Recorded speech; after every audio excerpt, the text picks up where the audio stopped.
This is the story of a disturbing true home alone experience I'm going to tell you. It's not something I heard secondhand or read online. It happened to my cousin Sarah a few years ago. She was 17 at the time, and to this day, she doesn't like staying alone at home anymore, not even during the day. It all started one weekend when her parents went out of town for a wedding. They were gone from Friday afternoon and planned to return late Sunday night. Sarah was excited at first. She had the house to herself, could order pizza, watch horror movies, and sleep late without anyone nagging her. She even joked about how she was going to survive the weekend alone like a queen, but she had no idea what was coming. Friday night was normal. She watched a scary movie, ironically, and laughed at how predictable it was. She stayed up late texting her friends and finally fell asleep around 1 a.m. But then, around 3 in the morning, something woke her up, a loud thud from downstairs. She froze. At first, she thought maybe something fell, like a book or maybe one of the picture frames. But the sound was too loud for that. It sounded more like something heavy hitting the ground. She stayed in bed holding her breath, listening. Nothing. Maybe her mind was playing tricks on her. She tried to go back to sleep, but her heart was still racing. Eventually, after what felt like forever, she drifted off again. Saturday morning, she checked downstairs. Everything looked normal. No fallen books, no broken frames, nothing out of place. She told herself it was probably a dream. But later that day, strange things started happening. She was in the kitchen around noon, making herself a sandwich, when she heard footsteps upstairs. She froze again. She hadn't been upstairs all day. The sound was soft but clear, like someone slowly walking across the wooden floor. She whispered, "Hello?" But there was no reply. She picked up a kitchen knife, heart pounding, and slowly walked up the stairs. Step by step, trying not to make any noise. She opened her bedroom door first, empty. Then the guest room, nothing. Finally, she checked her parents' room. Empty. No one was there. No signs of anyone. But she was sure she had heard footsteps. She was starting to feel uneasy. Later that night, things got worse. It was around 11:30 p.m. She was lying in bed, scrolling through her phone, trying to distract herself when her bedroom door creaked open by itself. She sat up straight, staring at the door. She knew she had closed it earlier. She said, "Who's there?" trying to sound brave. No answer. She got up, turned on the lights, and walked over to the door. She checked the hallway. Again, no one. Nothing. She closed the door and locked it, this time. Around 2 a.m., she woke up again, this time to the sound of something dragging across the floor. It was a slow, scraping sound, like furniture being dragged, but very lightly. She sat up in bed, heart pounding, and listened. It stopped. Then, she heard breathing, not hers, not close, but faint breathing, like someone trying to stay quiet. It was coming from just outside her door. She called out again, "Who's there? I'm calling the police." No answer. The breathing stopped. She grabbed her phone and turned on the flashlight. She unlocked the door slowly and flung it open. No one. But at the end of the hallway, the attic door was open, and that attic door was always kept shut. Always. Sarah was frozen in place. She didn't want to go near it, but something told her to check, just to be sure. She grabbed the kitchen knife again and carefully approached the attic stairs. Every step creaked under her weight. She shone her flashlight up into the attic. There was nothing. But as she turned to go back down, she noticed something chilling. In the dust on the attic floor, there were footprints. Bare human footprints, and not hers. They came from the back of the attic and ended right at the stairs. Someone had been up there, or worse, someone was still up there, hiding. She ran back downstairs, locked herself in her room, and called the police. She told them everything.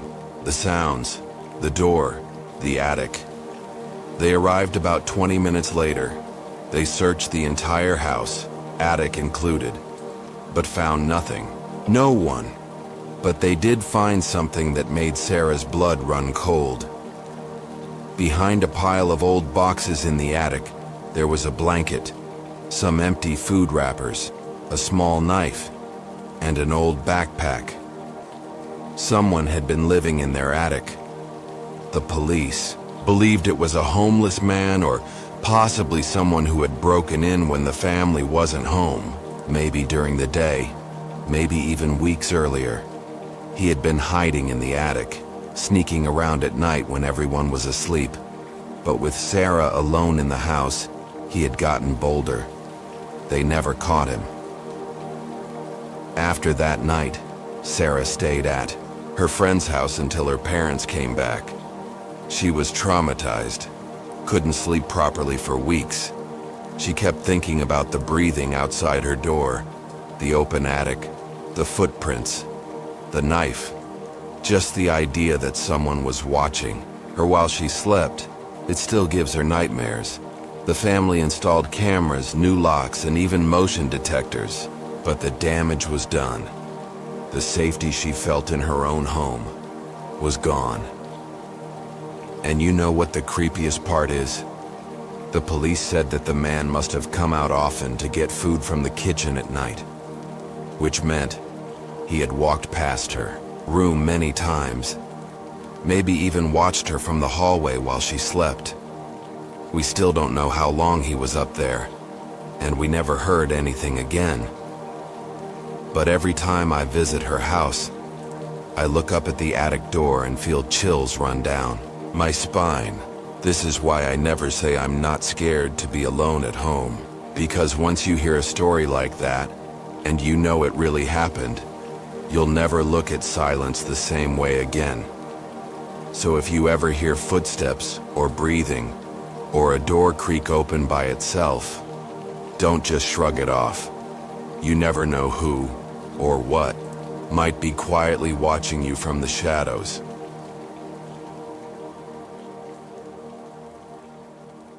This is the story of a disturbing true Home Alone experience I'm going to tell you. It happened to me, and even now, years later, I still don't like talking about it. But I will, because people need to know. This story isn't about ghosts or monsters. It's about the kind of fear that crawls under your skin, the kind that makes you double-check your locks every night. I was 17 at the time. My parents had gone out of town for the weekend to attend a wedding. I didn't go because I had finals coming up, and honestly, I liked the idea of having the house to myself. No noise, no distractions. Just me, my books, and maybe some late-night snacks. It was a Friday afternoon when they left. I helped them load the car, waved them off, and went back inside. The first day was great. I studied for a few hours, made some ramen, watched a movie, and fell asleep on the couch. Nothing weird. Just a normal, quiet evening. The next night, Saturday, is when things turned. Around 11:30 p.m., I was upstairs in my room reading. The house was dark except for the small lamp on my desk. Everything was silent, which was why the sound I heard was so loud. Click. It was the sound of the back door handle. At first I froze. I told myself it was just the house settling, old wood creaking, normal stuff. But then it came again, louder. click, rattle, like someone was trying to open it. My heart started pounding. I turned off the lamp and sat completely still. I listened. Nothing. No footsteps. No talking. Just silence. I slowly crept over to my bedroom window, which had a view of the backyard. I peeked through the curtain. There was a man. He was standing at the back door facing it, like he was trying to figure out how to get in. I couldn't see his face clearly, but he was wearing a dark hoodie, and his posture was all wrong. Stiff, like he was too calm for what he was doing. My mind started racing. Who was he? Was this a prank? A robbery? I reached for my phone to call the police, but just as I picked it up, I saw him look up, straight at my window. He saw me. I ducked down, heart pounding so hard I could barely breathe. I crawled away from the window, trying to stay quiet. I dialed 911 with shaking hands. The dispatcher answered and asked for my location. I told her someone was trying to break in, and she told me to stay calm and stay on the line. She said officers were on the way. Then I heard it. Bang, bang, bang. He was hitting the door now, hard, trying to break it. I backed into the hallway and locked myself in the upstairs bathroom. It had no windows. I turned off the light and sat on the floor, whispering into the phone. The dispatcher kept talking to me, telling me help was close. Then it went quiet again. Too quiet. I couldn't tell if he gave up or if he'd found another way in. My heart was in my throat. Every second felt like forever. And then I heard the stairs. Creak. One step, then another. He was inside the house. I covered my mouth, trying not to make a sound. I was sure he could hear my breathing, my heartbeat, everything. The footsteps came closer, then stopped right outside the bathroom. He tried the doorknob, rattled it, then knocked. Once, I nearly screamed. I whispered to the dispatcher, "He's at the door. He's right here." She told me again to stay calm. "Officers are just around the corner," she said. The man stood there for a full minute. Then he spoke. His voice was deep, slow, like he wasn't in a hurry. "I know you're in there." Just those words. And then silence. The next thing I heard was the sound of him walking away, slowly, down the stairs. Then nothing. No more noise. About 2 minutes later, the dispatcher said the police had arrived and were outside. I heard the knock on the front door and rushed down to let them in. The officers searched the entire house. They found the back door broken, kicked in, but the rest of the house was empty. The man was gone. I thought it was over. But then they checked the basement. It was a narrow, cold basement we rarely used, just for storage. One officer went down with a flashlight, and after a few moments he called up to the others. He had found something. There was a sleeping bag, an empty bottle of water, and a small bag of food, like someone had been staying down there. He had been living in our house. That shook me more than anything.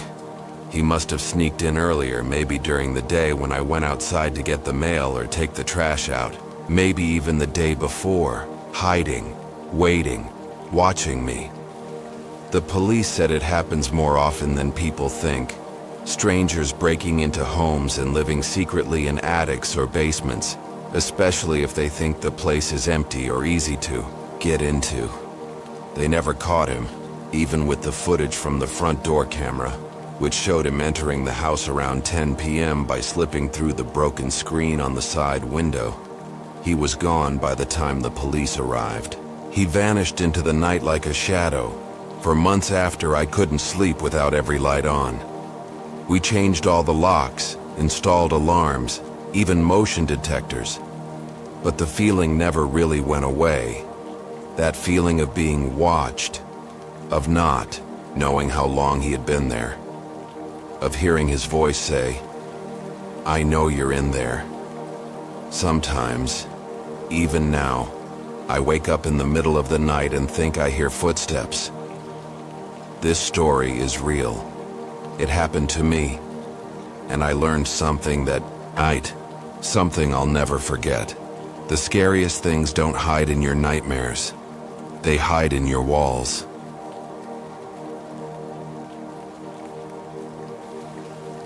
This is the story of a disturbing, true Home Alone experience that happened to a friend of mine. I'm going to tell you this exactly how he told me, because it's so chilling, it makes you think twice about staying home by yourself. It's one of those stories where the normal suddenly feels very, very wrong. My friend's name is Matt. He was 18 at the time and had the house all to himself for a weekend. His parents were away visiting relatives out of state. Matt was excited. He planned to relax, play video games, and maybe binge watch a series. Nothing strange was supposed to happen, but, well, it did. It started on a cold Saturday evening around 9 p.m. Matt had just finished eating dinner alone in the kitchen. The house was quiet, except for the low hum of the refrigerator and the occasional sound of a car passing outside. The streetlights flickered outside his window, casting long shadows over the living room. Matt was sitting on the couch scrolling through his phone when he suddenly noticed something odd. His front door, which he always locked behind him, was slightly open. Not cracked, but enough that if someone wanted to, they could slip inside. His heart skipped a beat. He swore he locked it earlier. He got up slowly, feeling the cold floor under his feet.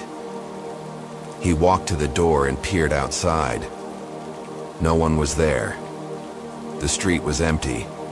No sounds, no movement. Matt felt uneasy, but convinced himself it might have just popped open because of the wind. The house was old, and sometimes the doctor didn't fit perfectly into the frame. Still, he went and locked it again. He double-checked every other door and window in the house, all locked tight, but the feeling of being watched stayed with him. Later that night, around midnight, Matt was upstairs in his room watching a movie on his laptop. The house was dark except for the blue glow from the screen. Outside, the wind had picked up and rain started to tap lightly against the window.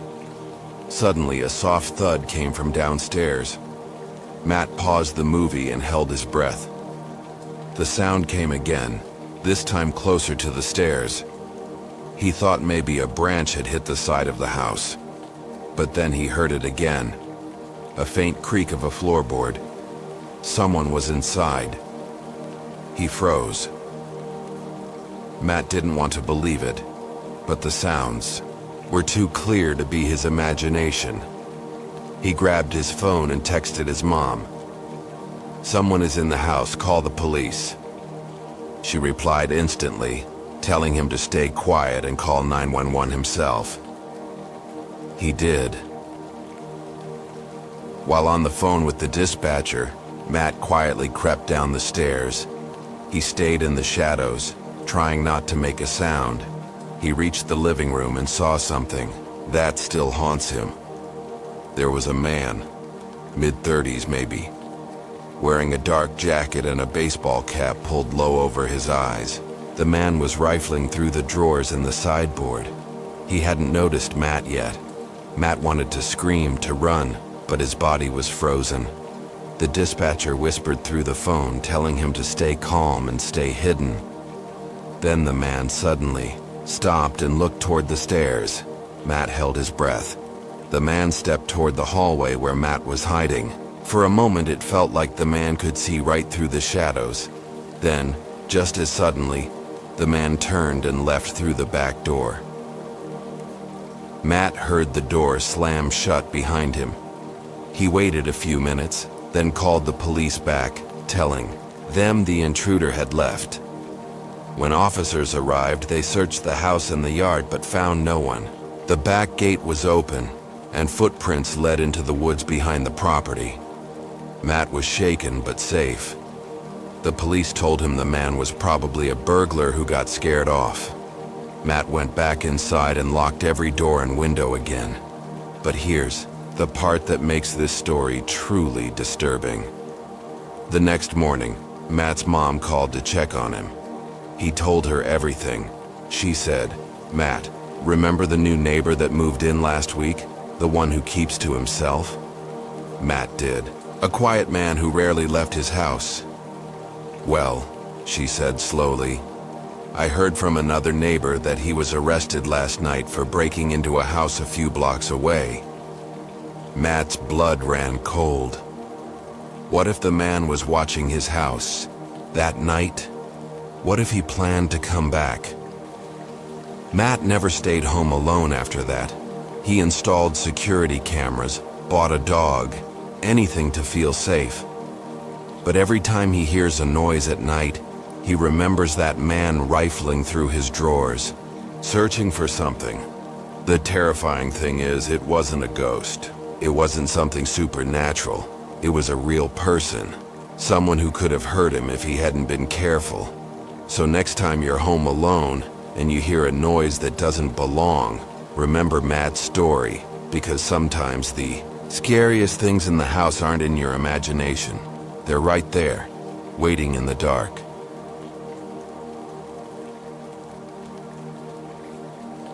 This is the story of a disturbing true Home Alone experience I'm going to tell you.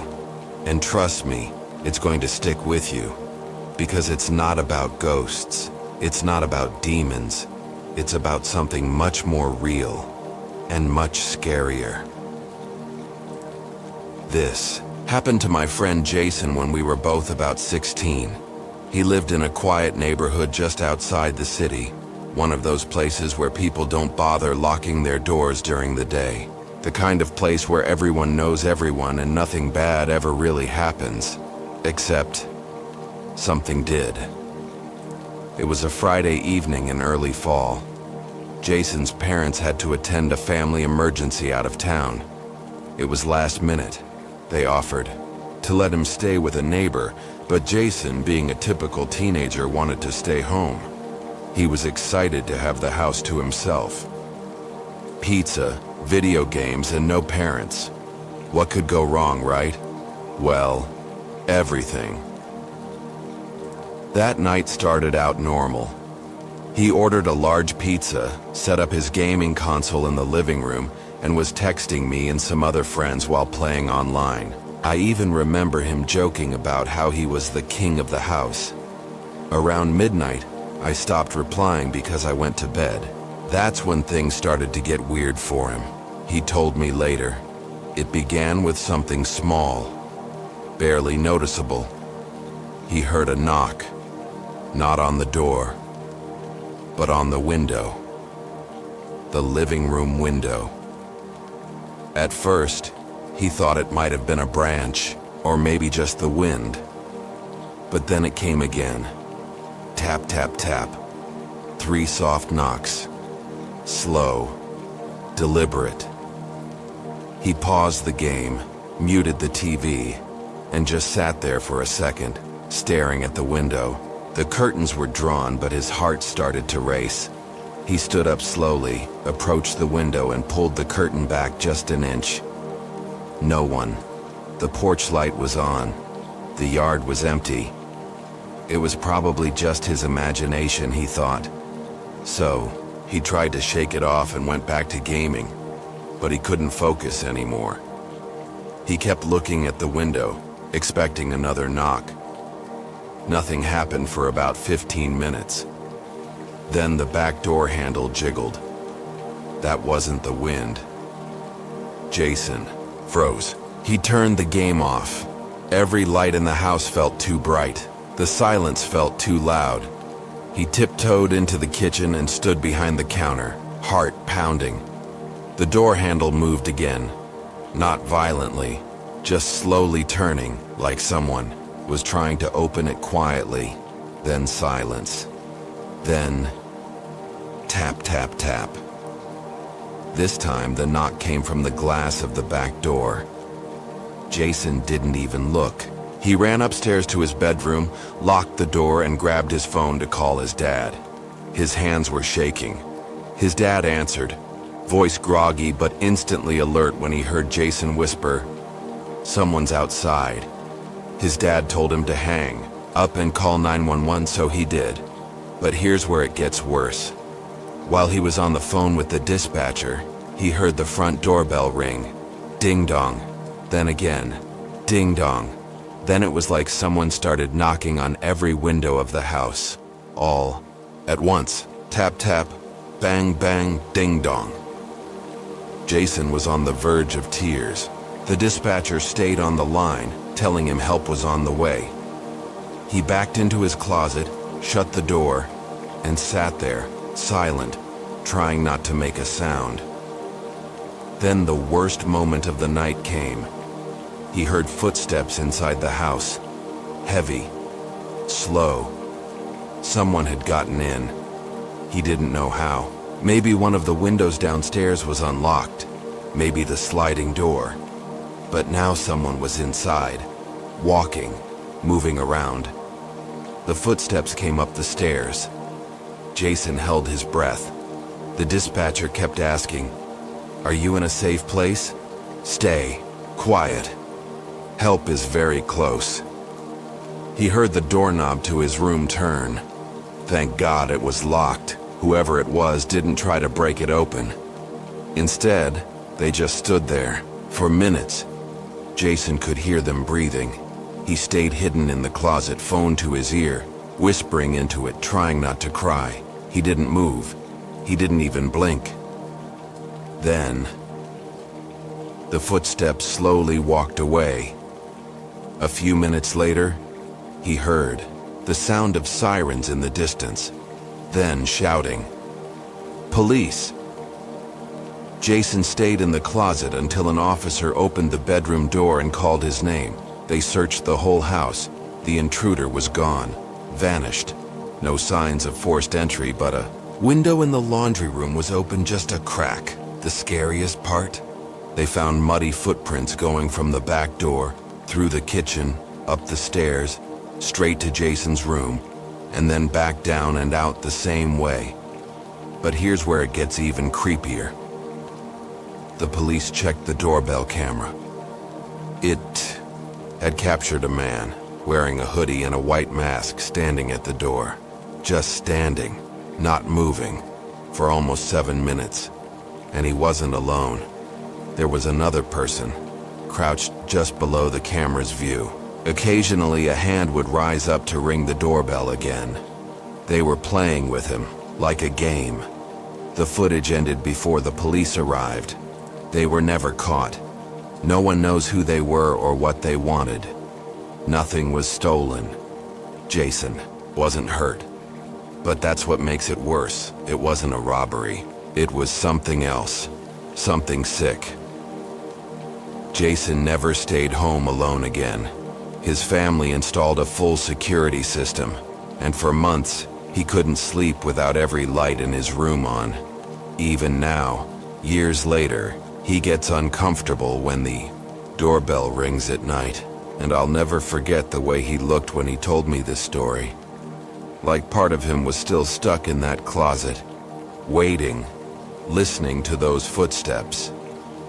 So yeah, when people say, it's just your imagination when you hear something strange while you're alone, think of Jason, because sometimes it's not just your imagination.